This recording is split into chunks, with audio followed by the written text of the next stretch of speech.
Sagar,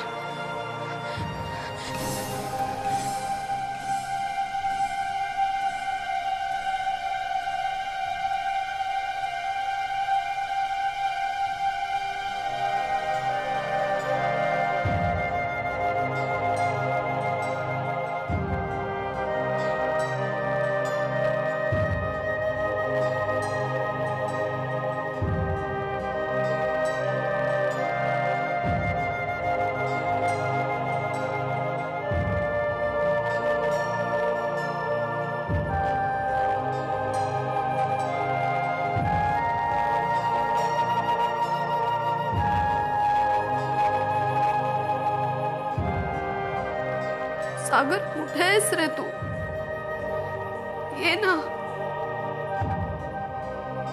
We miss you, Sagar. We really miss you.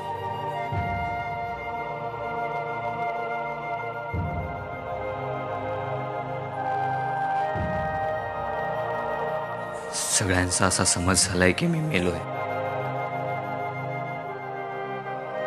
सागर, तुझ्याकडे हीच एक संधी. सगळ्यांना याच भ्रमात राहू दे. मुक्ताच्या समोर जाऊन तिला खरं काय ते सांगून तिला अजून दुःख देऊ नकोस. निदान मुक्ता माझ्या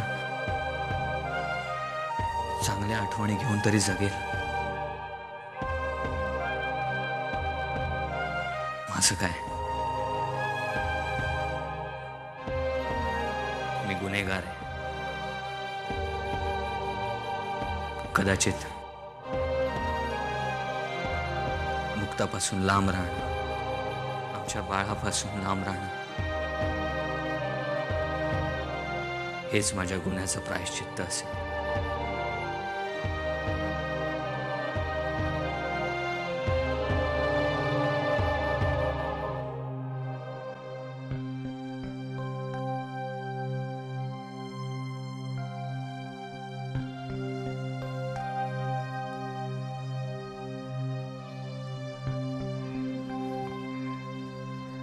दादा, जेवून घेतोस ना? नाही, नको.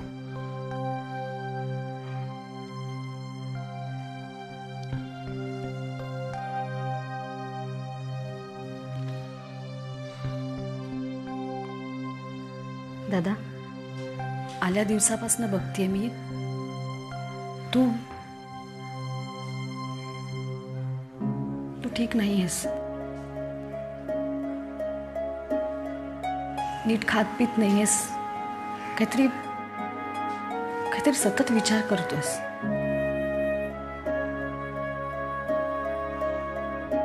सारखं असं वाटतं की सागरऐवजी आम्ही गेलो असतो ना तर बरं झालं असतं. दादा, काय बोलतोयस हे तू?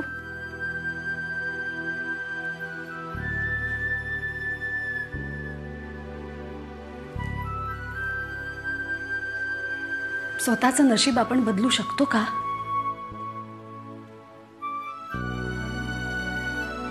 तुला असं वागून चालणार आहे का दादा?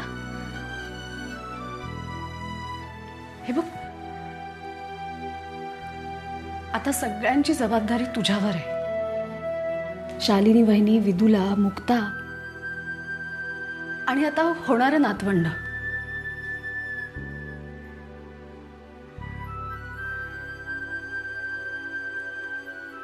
तू स्वतःची काळजी घेतली पाहिजेस.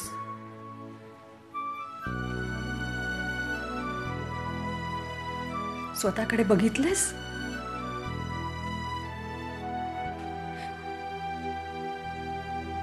काय अवस्था करून घेतलीस? सगळी रया गेली रे तुझी.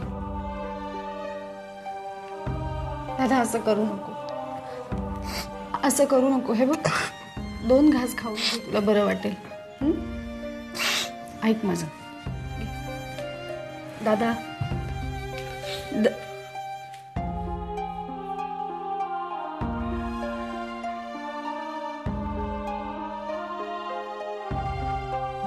Good mister Diwakar, that is good decision. तुम्ही कृत्रिम पाय बसवायचं ठरवलं, मला खरोखर खूप बरं वाटलं. डॉक्टर, खरं तर स्वतःच्या पायावरती उभं राहावं, चालावं असं मला बऱ्याच वेळा वाटायचं. पण आजूबाजूला अशा काही गोष्टी घडायच्या की मन निराशेने दाटून जायचं. पण आता मला पुन्हा एकदा असं वाटायला लागलं की माझ्या पायावरती उभं राहावं, चालावं. गुड मिस्टर दिवाकर, आज आपण 21व्या शतकात वावरतोय. सायन्सनी एवढा प्रोग्रेस केला आहे की त्या चमत्कारांवर आपल्यावर विश्वास बसत नाही. मी तुमच्या ट्रीटमेंटसाठी अगदी अद्ययावत टेक्नॉलॉजी वापरणार आहे. म्हणजे कॉम्प्युटरच्या साहाय्यानं तुमच्या खऱ्या पायासारखा हुबेहूब दुसरा पाय तयार करून घेणार आहे. एक 2-4 सिटिंगमध्ये आपण तो तुमच्या पायाला बसवू आणि त्यानंतर फिजिओथेरपिस्टच्या साहाय्याने तुम्हाला चालण्याची प्रॅक्टिस करायला लागेल. बस थोड्याच कालावधीचा अवकाश आहे, तुम्ही तुमच्या पायाने घरी जाऊ शकाल.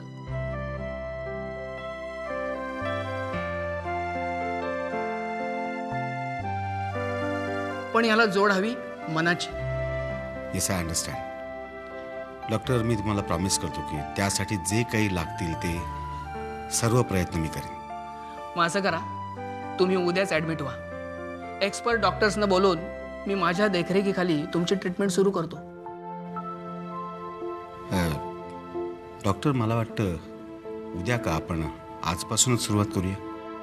मी आजच ॲडमिट होतो. ही ट्रीटमेंट मला जितक्या लवकरात लवकर चालू करता येईल तेवढी हवी. Good, that's the spirit.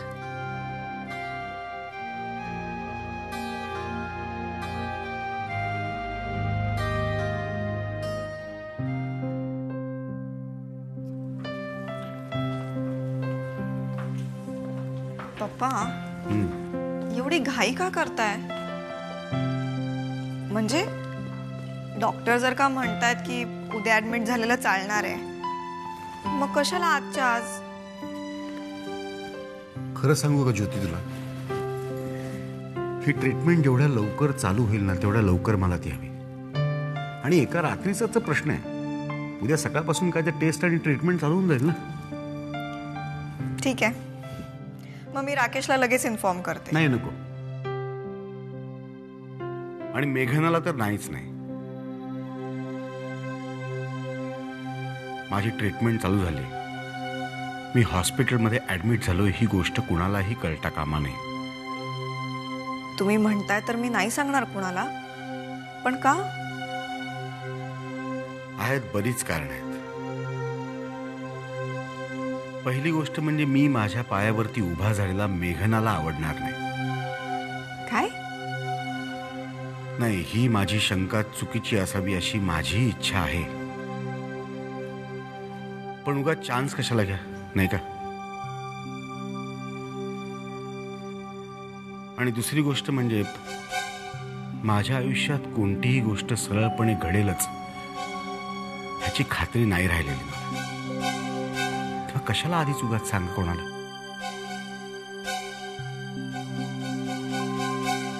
त्याच्यापेक्षा ट्रीटमेंट होऊ दे, मी बरा होऊ दे, स्वतःच्या पायावरती उभा राहू दे, मग मी चालत घरी येईन आणि सगळ्यांना आश्चर्याचा धक्का देईन. ठीक आहे, तुम्ही मनावर घेतलेत ना, मग तसंच होईल. प्रयत्न तर करणारच आहे मी.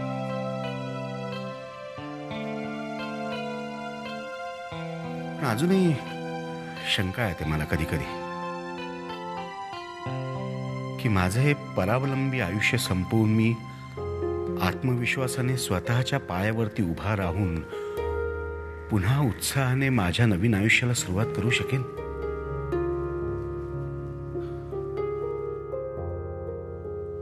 का नाही? नक्की. आपण एवढं मनापासून प्रयत्न करतोय ना, सगळं व्यवस्थित होईल. आणि मी आहे ना तुमच्या बरोबर.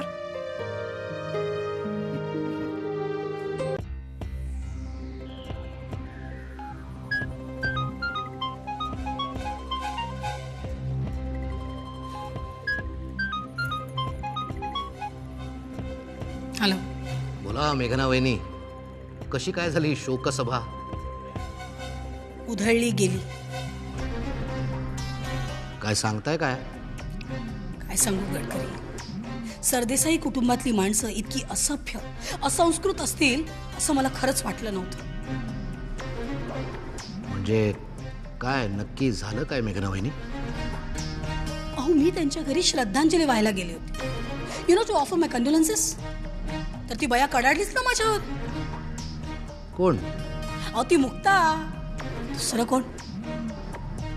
माझ्याशी अशी वागली जसं काय तिचा नवरा जिवंत आहे आणि मलाच बाई वाटतंय की तो मेलाय म्हणून. मग? आणि नंतर काय, आमच्या शालिनी वहिनी आहेतच. सून बोलायला लागली, त्या मागोमाग याही बोलायला लागल्या. युसलेस. गडकरी, मेघना सरदेसाईचा असा अपमान कधीच कुणी केला नव्हता. जाऊ द्यावं मेघना वहिनी, काही झालं तरी आपल्यापेक्षा खालच्या दर्जाचीच माणसं आहेत ती. सोडून द्या. सोडून द्या?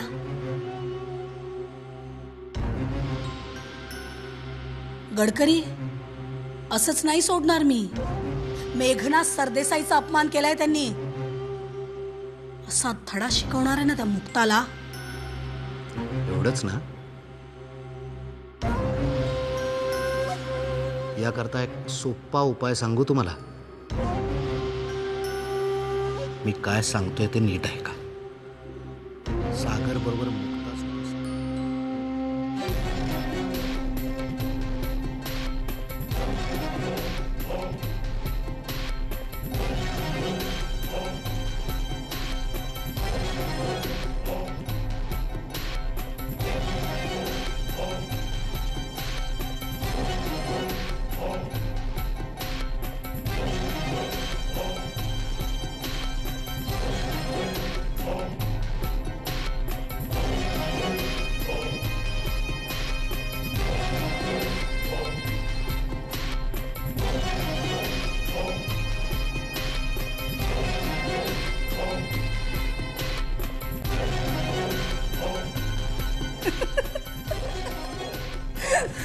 गडकरी, किती छान.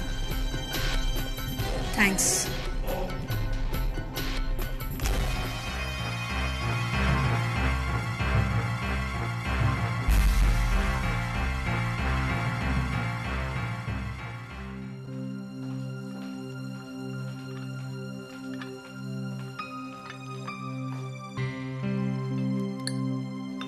काल जाऊन आलास काकांकडे?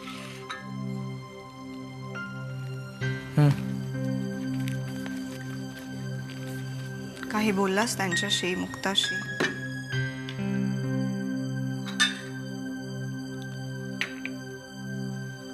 नाही ग, फारसं बोलता नाही आलं, कारण त्या घरात कोणाचीच मनस्थिती ठीक नाहीये.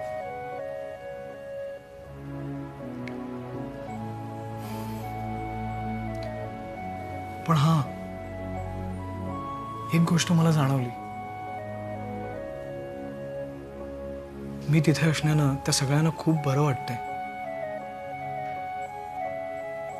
माझा खूप आधार वाटतोय त्यांना.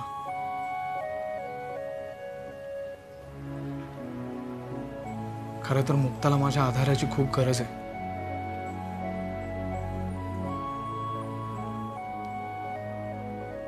आणि मला?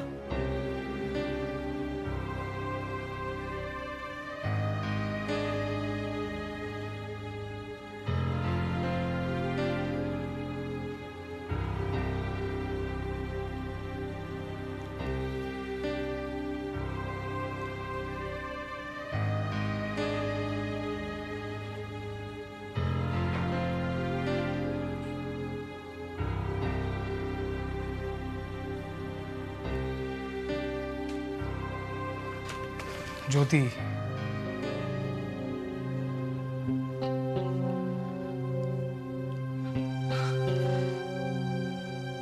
ज्योती, मुक्ताची आणि तुझी परिस्थिती सारखीच आहे का ग?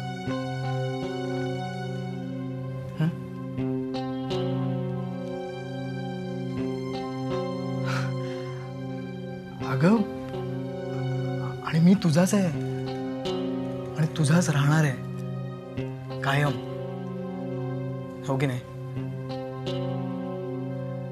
I am not so sure.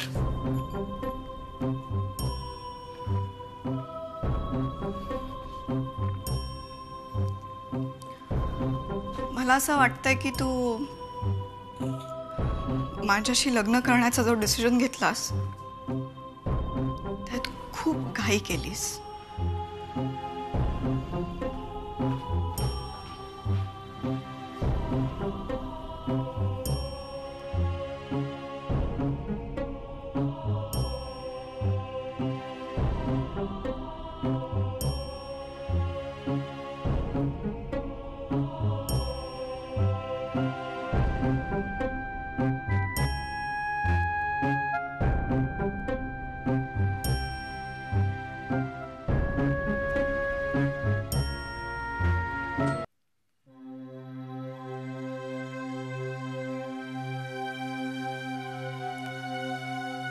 काका कॉफी आणली.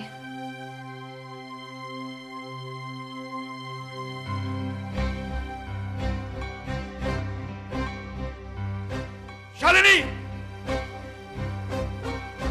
शालिनी, काय हो, काय झालं? ही मुलगी सारखी सारखी आमच्या समोर काय येते? आम्ही सांगितलं होतं नाही आमच्या समोर येतं कमा नाही. पण मी काय केलंय? तुझ्याशी बोलत नाही होत आम्ही. अहो काय चाललंय काय हे? ही इथे आलीच कशाला? परत पाठवून द्यायला माहेरी. ही आम्हाला इथे नकोय. एक मिनिट.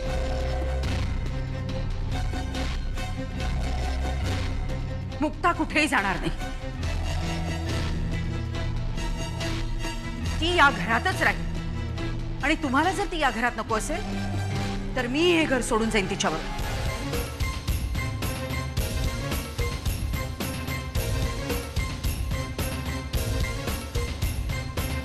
आई आहात की कोण आहात तुम्ही? आई आहे म्हणूनच मी हे बोलते.